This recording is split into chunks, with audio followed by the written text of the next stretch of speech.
10 ఏళ్ల బీఆర్ఎస్ పాలనలో ఎన్నడూ లేని నీటి కష్టాలు కాంగ్రెస్ పాలనలో కొనసాగుతున్నాయన్నారు మాజీ మంత్రి కొప్పుల ఈశ్వర్. సాగు నీళ్లు లేక పంట పొలాలు ఎండిపోతున్నాయన్నారు.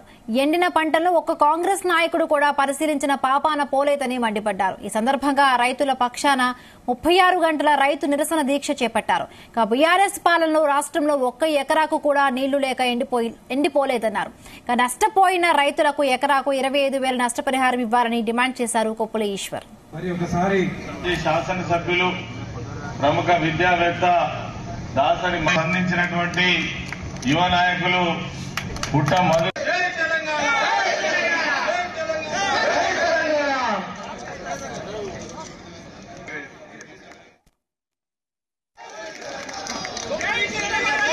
అందరికీ ఈ కార్యక్రమాన్ని విజయవంతంగా తోడ్పడిన మా నాయకులందరికీ, గౌరవ పెద్దలందరికీ, మరి కార్యక్రమానికి ప్రముఖ విద్యావేత్త దాసరి అందించినటువంటి యువ నాయకులు పుట్ట మధు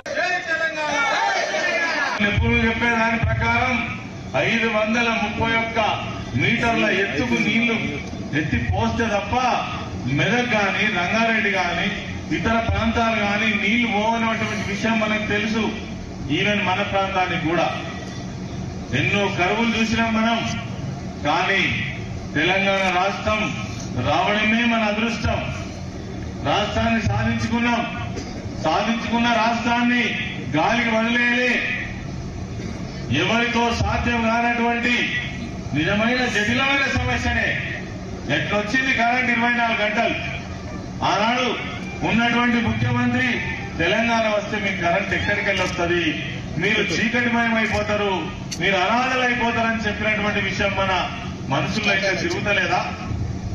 నీళ్లు రావు, మీకు బోర్లు బావులే దిక్కు, ఆ కరెంటు కూడా మేము ఇయ్యలేమని చెప్తేనే కదా బోర్లేనిపోవుడు, బావులేనిపోవుడు, కరెంటు మోటార్లు కాలిపోవుడు, ట్రాన్స్ఫార్మర్లు పేలిపోవుడు, కరెంటు కోసం పడికాపులు కాసినటువంటి చరిత్ర మర్చిపోతామా?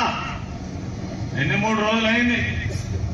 అందరూ ఆనాడు చూసినటువంటి వాళ్ళే ఈనాడు కూడా చూస్తున్నారు. కేసీఆర్ మీద ఆధిపత్యం చెలాయించాలి, కేసీఆర్ కంటే గొప్ప అభిమానం సంపాదించాలి ప్రజల్లో అంటే కేసీఆర్ అమలు చేసిన వాటికంటే గొప్పగా అమలు చేసి చూపి అప్పుడు పేరు వస్తుంది. దాని మీద దృష్టి పెట్టండి. ఎస్ చెప్పినాం 15,000 రైతులకు ఇచ్చినాం, చూడండి మీసం వెళ్ళి దమ్ముంటే. చెప్పినాం 4,000 పెన్షన్ ఇచ్చినాం, చూడని మీసం వెళ్ళి దమ్ముంటే. గజేరికే శాతం అప్పుడే ఎంబడి అడుగుతాను, అగో మేము 100 రోజులు అడుగుతాం మీకు ఉచ్చ నీళ్ళు వస్తలేదా అని ఒక మహిళా మంత్రి మాట్లాడతారు. మాట్లాడిందా లేదా? నేను ఉదాహరించేది వాళ్ళు మాట్లాడే మాటలు, నా భాష కాదు అది. మరి 100 రోజులు అయిపోయి 110 రోజులు అయిపోయి ఇప్పుడు కూడా అట్లే అంటారా? నిలుస్తలేదని మరి 8 దినాలు దారం కట్టుకొని ఉండాలి, పోయకుండా ఉంటారా? అడుగుతారా?